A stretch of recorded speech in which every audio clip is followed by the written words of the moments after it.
आइए मित्रों, हमारे YouTube चैनल स्वाध्याय में आपका हार्दिक स्वागत, अभिनंदन। आज हम आपके लिए लेकर आए हैं शनिवार व्रत का महात्म्य एवं विधि विधान व्रत कथा। अगर आपने हमारे चैनल को लाइक और सब्सक्राइब नहीं किया है तो आपसे निवेदन है, कृपया चैनल को लाइक और सब्सक्राइब अवश्य करें। शनिदेव में न्याय के देवता हैं। शनिवार का दिन शनिदेव को प्रसन्न करने के लिए विशेष महत्व का दिन है। शनिदेव की टीन की चादर की बनी मूर्ति की पूजा की जाती है। घर अथवा मंदिर की अपेक्षा पीपल तथा शमी के वृक्ष के नीचे मूर्ति रखकर पूजा करना अधिक लाभदायक रहता है। कोणस्थ, पिंगल, वभु, कृष्ण, रौद्रांतक, यम और शनिश्चर, मंद और पिप्पला शनिदेव के 10 नाम हैं। पूजा के बाद इनके साथ नमः लगाकर 10 बार शनिदेव को नमन करने और उनके मंत्र ओम प्राम प्रीम प्रोम सह शनिश्चराय नमः का यथाशक्ति जप करने से शनिदेव प्रसन्न होते हैं। शनिवार के व्रत को शुक्ल पक्ष के प्रथम शनिवार से आरंभ करें।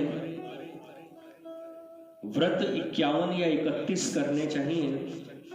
व्रत के दिन काला वस्त्र धारण करके बीज मंत्र ओम प्राम प्रीम प्रोम सह शनिश्चराय नमः की 19 या 3 माला का जाप करें।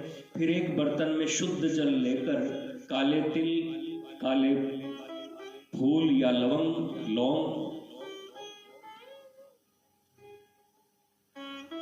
गंगा जल तथा थोड़ा दूध डालकर शक्कर पश्चिम की ओर मुंह करके पीपल वृक्ष की जड़ में डाल दें। भोजन में उड़द के आटे का बना प्रसाद, पंजीरी, कुछ तेल से पका हुआ पदार्थ कुत्ते व गरीब को दे दें तथा तेल पक्व वस्तु के साथ केला व अन्य फल स्वयं प्रयोग में लाना चाहिए। यही पदार्थ दान भी करें। शनिवार के व्रत के दिन अपने मस्तक पर काला तिलक करें। शनिदेव की प्रतिमा अथवा शनि ग्रह के यंत्र को स्वर्ण पत्र, रजत पत्र, ताम्र पत्र अथवा भोज पत्र पर अंकित करके इसकी विधिवत षोडशोपचार से पूजा आराधना करें। यथाशक्ति शनिदेव के मंत्र का जाप करना चाहिए।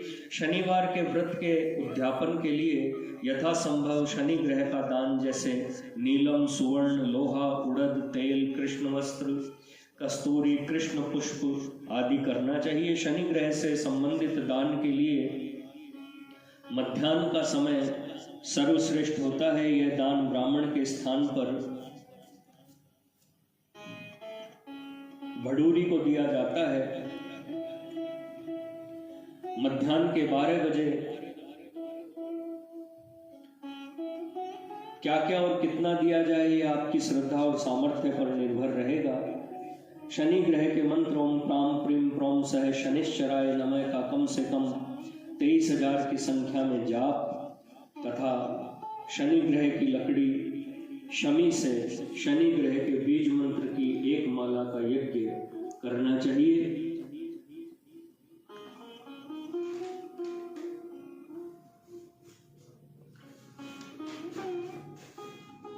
हवन पूर्णाहुति के बाद तेल में पकी हुई वस्तुओं को देने के बाद काला वस्त्र केवल उड़द तथा देशी चमड़े का जूता तेल लगाकर दान करें। इस व्रत से सब प्रकार की सांसारिक परेशानियां दूर हो जाती है।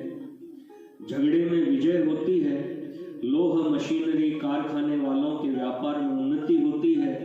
देवता भाव के भूखे होते हैं, अतः श्रद्धा एवं भक्ति भाव पूर्वक सामर्थ्य के अनुसार पूजा, जप, तप, ध्यान, होम, हवन, दान, दक्षिणा, ब्रह्म भोज करना चाहिए। शनि शांति का सरल उपचार घर के पर्दे, जूते, जुराब, घड़ी का पट्टा, रुमाल आदि काले रंग के धारण करें। शनिवार की व्रत कथा। एक बार सूर्य, चंद्रमा, मंगल, बुध, बृहस्पति, शुक्र, शनि, राहु और केतु 9 ग्रहों में आपसी विवाद हो गया कि हम सब में सबसे बड़ा कौन है। सब अपने आप को बड़ा कहते थे। जब आपस में कोई निश्चय न हो सका तो सब आपस में झगड़ते हुए इंद्र के पास गए और कहने लगे आप सब देवताओं के राजा हो, इसलिए आप हमारा न्याय करके बताओ कि हम नौ ग्रहों में सबसे बड़ा कौन है। राजा इंद्र इनका यह प्रश्न सुनकर घबरा गए और कहने लगे कि मुझ में यह सामर्थ्य नहीं है जो किसी को बड़ा या छोटा बतलाऊं। मैं अपने मुख से कुछ नहीं कह सकता। हाँ, एक उपाय है। इस समय पृथ्वी पर राजा विक्रमादित्य सबसे अच्छा और सटीक न्याय करने वाला है, इसलिए तुम सब उन्हीं के पास जाओ, वह सही निर्णय कर देंगे। इंद्र का यह वचन सुनकर सब ग्रह देवता भूलोक में राजा विक्रमादित्य की सभा में आकर उपस्थित हुए और अपना प्रश्न राजा के सामने रखा। राजा विक्रमादित्य उनकी बात सुनकर बड़ी चिंता में पड़ गए कि मैं अपने मुख से किसको छोटा और किसको बड़ा बतलाऊं। जिसको छोटा बतलाऊं वही क्रोध करेगा। उनका झगड़ा निपटाने के लिए राजा ने एक उपाय सोचा। उन्होंने सोने, चांदी, कांसा, पीतल, शीशा, रांगा, जस्ता, अभ्रक और लोहा 9 धातुओं के आसन बनवाए। सब आसनों के क्रम से जैसे सोना सबसे आगे और लोहा सबसे पीछे बिछाए गए। इसके पश्चात राजा ने सब ग्रहों से कहा कि आप सब अपने अपने आसनों पर बैठिए। जिसका आसन सबसे आगे वह सबसे बड़ा और जिसका आसन सबसे पीछे वह सबसे छोटा जानिए। क्योंकि लोहा सबसे पीछे था, वह शनिदेव का आसन है, इसलिए शनिदेव ने समझ लिया कि राजा ने मुझको सबसे छोटा बताया है। इस पर शनिदेव को बड़ा क्रोध आया और कहा, हे राजा, तू मेरे पराक्रम को नहीं जानता। सूर्य 1 राशि पर 1 महीने, चंद्रमा 2.25 दिन, मंगल 1.5 महीना, बृहस्पति 13 महीने, बुध और शुक्र 1-1 महीने, राहु और केतु उल्टे चलते हुए केवल 28 महीने एक राशि पर रहते हैं, परंतु मैं एक राशि 2.5 अथवा 7.5 साल तक रहता हूँ। बड़े बड़े देवताओं को भी मैंने भीषण दुख दिया है। राजन सुनो, राम जी को 7.5 आई और वनवास हो गया। रावण पर आई तो राम लक्ष्मण ने लंका पर चढ़ाई कर दी, रावण के कुल का नाश कर दिया। हे राजा, तुम सावधान रहना। राजा ने कहा, जो कुछ भाग्य में है देखा जाएगा। उसके बाद अन्य ग्रह तो प्रसन्नता के साथ चले गए, परंतु शनिदेव तो वहां से बड़े क्रोध से सिधारे। कुछ काल व्यतीत होने पर राजा को 7.5 की दशा आई। शनिदेव घोड़े के सौदागर बनकर अनेक सुंदर घोड़ों के साथ राजधानी में प्रवेश किया। जब राजा ने सौदागर के आने की खबर सुनी तो अपने अश्वपालों को अच्छे अच्छे घोड़े खरीदने की आज्ञा दी।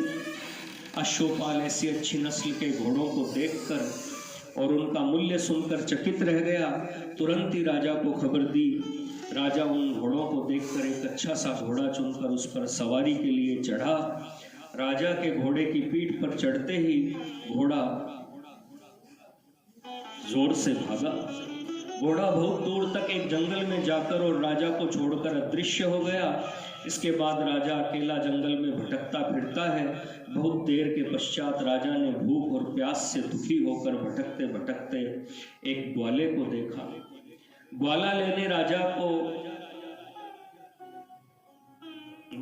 राजा को प्यास से व्याकुल देखकर पानी पिलाया।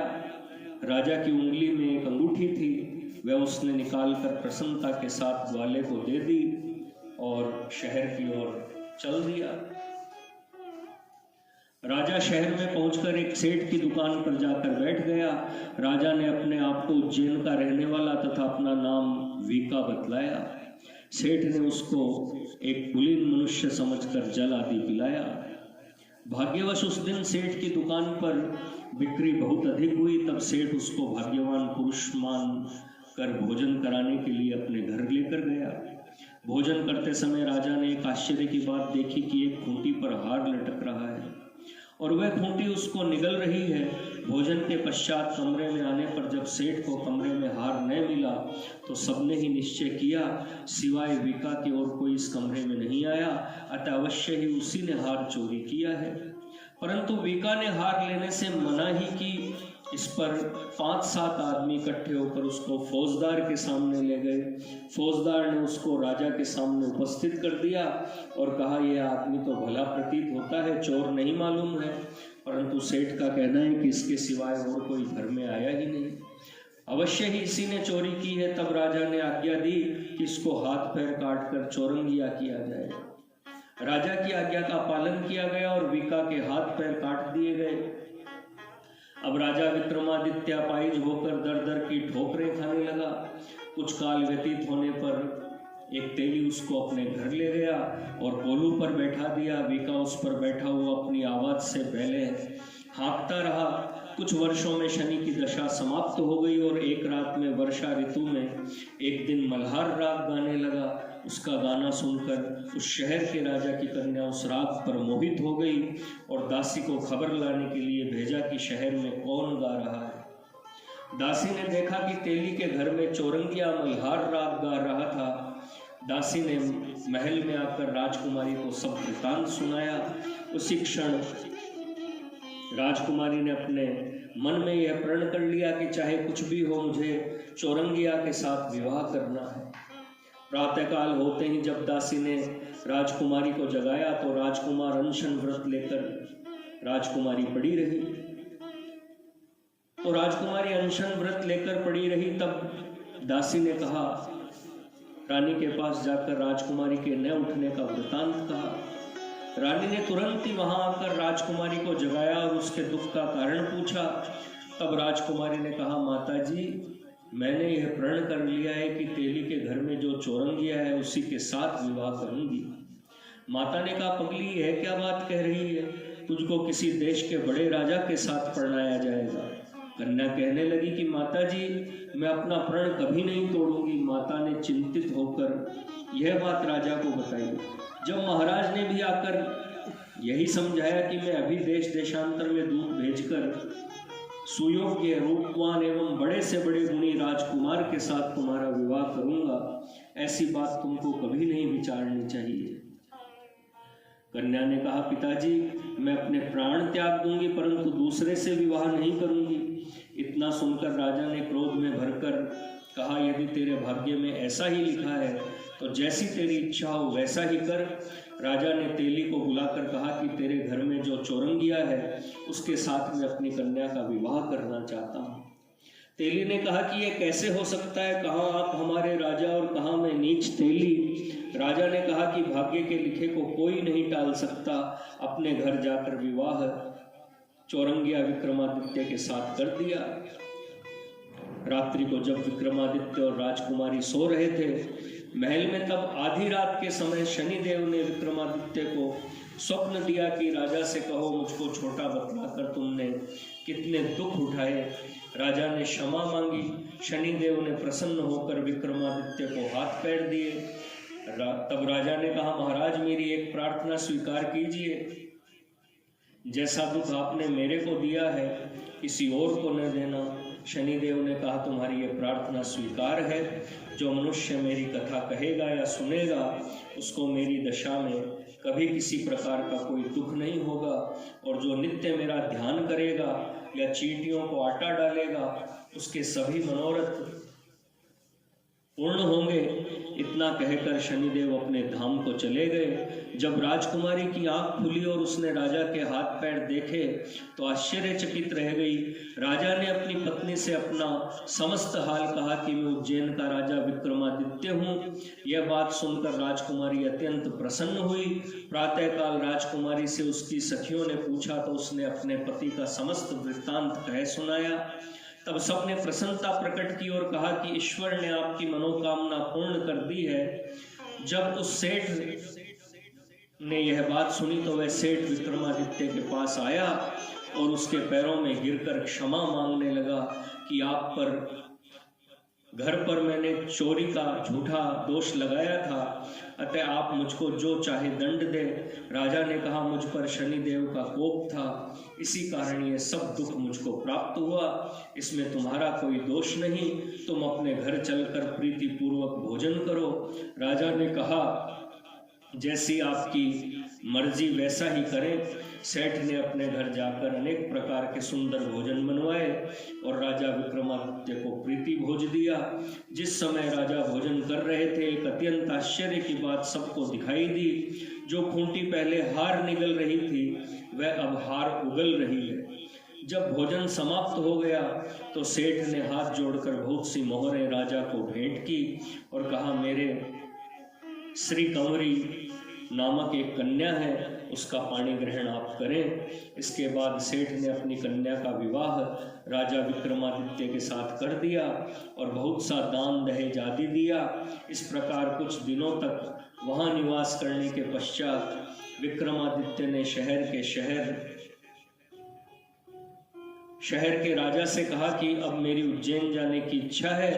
फिर कुछ दिन बाद विदा लेकर राजकुमारी मनभावनी, सेठ की कन्या श्री कंवरी तथा दोनों जगह से दहेज में प्राप्त अनेक दासियों, रथों और पालकियों सहित विक्रमादित्य उज्जैन की तरफ चले। जब शहर के निकट पहुंचे और पुरवासियों ने राजा के आने का संवाद सुना तो समस्त उज्जैन की प्रजा अगवानी के लिए आई। बड़ी प्रसन्नता से राजा अपने महल में पधारे। सारे शहर में बड़ा भारी महोत्सव मनाया गया और रात्रि को दीपमाला की गई। दूसरे दिन शहर में राजा ने मुनादी करा दी कि शनिश्चर देवता सब ग्रहों के सर्वोपरि हैं। मैंने इनको छोटा बतलाया था, इसी से मुझको भीषण दुख प्राप्त हुआ। इस कारण सारे शहर में सदा शनिश्चर की पूजा और कथा होने लगी और प्रजा अनेक प्रकार के सुख भोगती रही। जो कोई शनिश्चरा की इस कथा को पढ़ता अथवा सुनता है, शनिदेव की कृपा से उसके सब दुख दूर हो जाते हैं। शनिदेव की कथा को व्रत के दिन अवश्य पढ़ना चाहिए। शनिदेव की आरती। जय जय श्री शनिदेव भक्तन हितकारी, सूर्य पुत्र प्रभु छाया महतारी। श्याम अंग वक्र दृष्टि चतुर्भुजाधारी, नीलांबर धार नाथ गज की असवारी। सूर्य पुत्र प्रभु छाया महतारी। क्रीट मुकुट शीश राजित दीपत है लीलारी, मुक्तन की माला गले शोभित बलिहारी। सूर्य पुत्र प्रभु छाया महतारी। मोदक मिष्ठान पान चढ़त है सुपारी, लोहा तिल तेल उड़द महिषी अति प्यारी। सूर्य पुत्र प्रभु छाया महतारी। देव दनुज ऋषि मुनि सुमिरत नर नारी, विश्वनाथ धरत ध्यान शरण है तुम्हारी। सूर्य पुत्र प्रभु छाया महतारी। जय जय श्री शनिदेव भक्तन हितकारी, सूर्य पुत्र प्रभु छाया महतारी। जय जय श्री शनिदेव भक्तन हितकारी। बोलिए शनि देव की जय। मित्रों, यह थी शनिवार के व्रत महात्म्य विधि विधान सहित व्रत कथा।